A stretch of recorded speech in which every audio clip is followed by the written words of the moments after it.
मासूम शर्मा और गजेंद्र फोगाट के बीच हुई कंट्रोवर्सी पर कर्मू ने गजेंद्र से पूछे कुछ तीखे सवाल। हरियाणा ओएसडी पब्लिसिटी गजेंद्र फोगाट मेरे साथ मौजूद है। सीधा मुद्दे की बात करते हैं। कोराम मच रहा है, गाने बैन हो गए हैं। मासूम शर्मा ने दावा कर दिया भी मेरे सबसे ज्यादा गाने बैन हुए हैं। तो कितने कितने गड़बड़ हुई है, साजिश हुई है, षड्यंत्र हुआ है, इसमें कितनी सच्चाई है, इसका आप खुद गजेंद्र फोगाट से बातचीत करते और पूछते हैं भाई क्या रहस्य हो सकता है। राम राम मेरे भाई। राम राम जी आप सब दर्शकों को और संसार क्रांति के जितने भी देखने वाले सुनने वाले हैं उनको बहुत बहुत शुभकामनाएं। बहुत अच्छा चैनल आपका। कर्मू ने पूछा आरोपों का पहला सवाल। आरोप लगा है आपके ऊपर, मतलब हालांकि डायरेक्ट नाम कितने भी नहीं है। मासूम भी इशारे में बात कर रहे हैं भाई उस कलाकार के लिए मेरा 36 का आंकड़ा है और वो हमारे प्रोग्राम कैंसिल करवाता फिर है। सूरजकुंड मेला में केडी का करवा दिया और इसमें गीता जयंती का कुरुक्षेत्र में मेरा खुद का करवा दिया। मासूम ने कही है बात। और गाने बोला मेरी लिस्ट बनाने में और सरकार तक पहुंचाने में कितने कितने फूंक लाने में, तिल्ली बगान में या पतंगा फेंकने में आपका हाथ है। इनडायरेक्ट नाम लिया, डायरेक्ट नहीं ले रहा कहीं भी। जो आपने इतने लंबे चौड़े आरोपों मेरे को फहरिस्त दी है उसमें मेरा ये कहना है, बातें चल रही तो दावे करे उसमें मेरा ये कहना है कि इनमें से कोई भी आरोप झूठ के पैर नहीं होते ना। कोई भी आरोप सच्चा नहीं है।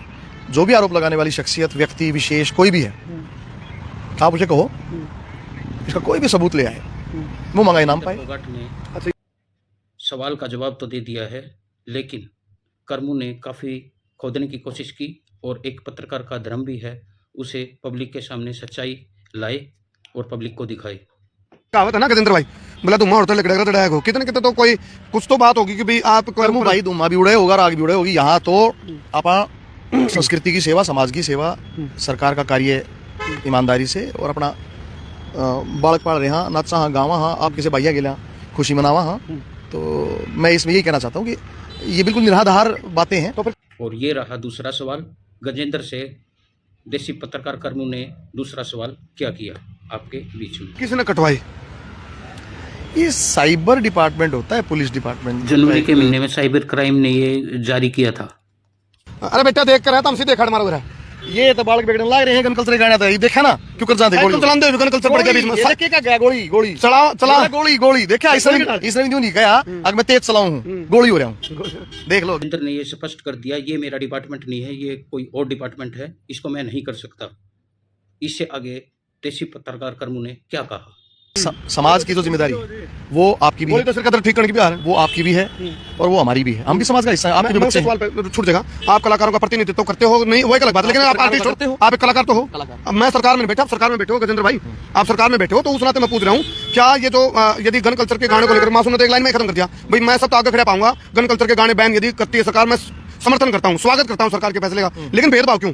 मतलब आप एक कॉमन बात बताओ गजेंद्र भाई, क्या गाने सबके बैन होने चाहिए या किसी एक पर्टिकुलर कलाकार के इक्के दुक्के के? और अब पूछा तीसरा सवाल देसी पत्रकार कर्मू ने, क्या सिर्फ एक दो आदमी के ही गाने डिलीट होंगे या सभी के होंगे? तो इस संदर्भ में गजेंद्र ने इसका जवाब क्या दिया और कैसे स्पष्टीकरण उन्होंने किया।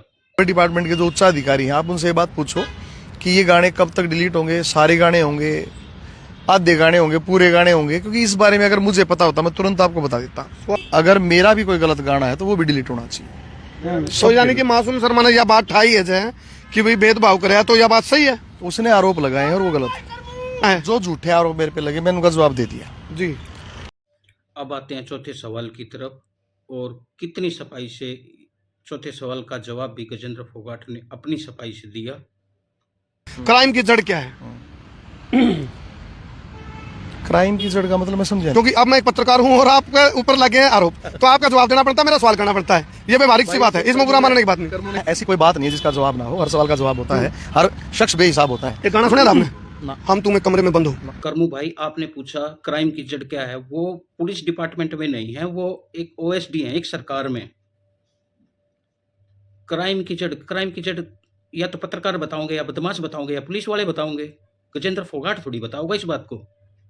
तू अपनी स्थिति स्पष्ट करना है, मेरा इंटरव्यू लेना है भाई मेरे तू बत्ती बोलना है, मैंने बोलने नहीं दे रहा। बोल ले भाई, माइक पकड़ ले बोल भाई। कैमरा भी सच्चाई का सामना मुश्किल से कर पा रहा है। वो सवाल के दो एक रहे मैंने सवाल, तो एक का जवाब नहीं दिया गजेंद्र भाई। बिल्कुल जवाब दिया है और आपने ये भी कहा कि हम तुम्हें कमरे में बंद हुए गाना आया था। जरा कैमरामैन भी क्वेश्चन करने लगा, तू भी करने लगा यार, मन ने बोलने नहीं दे रहे। कर्मू भाई गजेंद्र ने तो इस बात का जवाब दे दिया, लेकिन गजेंद्र ने आपसे एक क्वेश्चन कर लिया, आप इसका जवाब क्या देते हैं?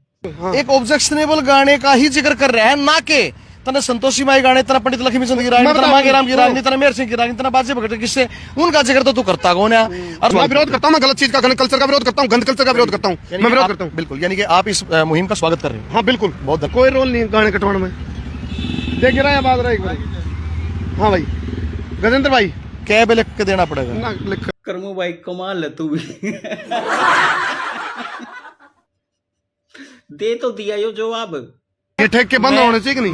मैं एक्साइज डिपार्टमेंट का हेड नहीं हूँ। आप बंद होने चाहिए कि नहीं भाई? आप नशा बंद होना एक्साइज चाहिए कि नहीं? भाई देखो ये गाने कटिंग की बात चल रही है, दारू की कितना आएगी बीच में?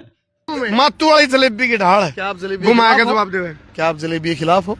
ना भाई जलेबी क्यों खिलाफ है? जो जलेबी हमारे माननीय मुख्यमंत्री नायब जी ने हरियाणा में तारी, दिल्ली में तारी, और जो पंजाब में भी तारण जान लग रही है, क्या आपको वो जलेबी उतरती अच्छी नहीं लग रही?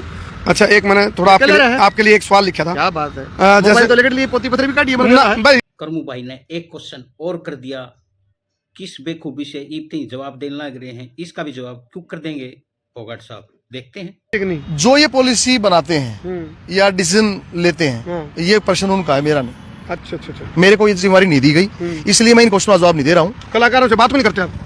नहीं, अगर मेरे को जिम्मेदारी दी जाती तो क्या फिर एक पूरी यूएसपी बनाता मैं। हाँ। आप बिल्कुल निराश ना हो, मैंने आपके सारे प्रश्नों का उत्तर दिया है। जिन प्रश्नों से रिलेटेड में मेरा काम ही नहीं है, वो उसके प्रश्न का जवाब देना खाम खा। अब मेरे पास वो जिम्मेदारी नहीं आई, ना मैंने वो एक्शन लिया, ना मेरा उससे कोई सरोकार, ना मेरा डिपार्टमेंट, ना मेरा काम, ना मेरी पावर। फिर तो मैं दूसरे की बनाई गई सूची की एक वैधता कितने दिन पहले बनी मैं नहीं बता सकता। वो जिस बेखूबी से गजेंद्र फोगाट जी ने करमू भाई के सारे क्वेश्चन के आंसर दिए, आप लोगों को कैसे लगे? इसमें क्या क्या सच्चाई है, क्या झूठ है, कमेंट में एक बार ज़रूर बताना। और अब तक चैनल को सब्सक्राइब नहीं किया तो प्लीज़ सब्सक्राइब कर दे और शेयर कर दे, ताकि ज़्यादा से ज़्यादा लोगों तक इनकी कंट्रोवर्सी, इन कलाकारी कंट्रोवर्सी लोगों के बीच में जाए, और ये जो गलत फहमियाँ हैं ये कलाकारों की दूर हो जाए।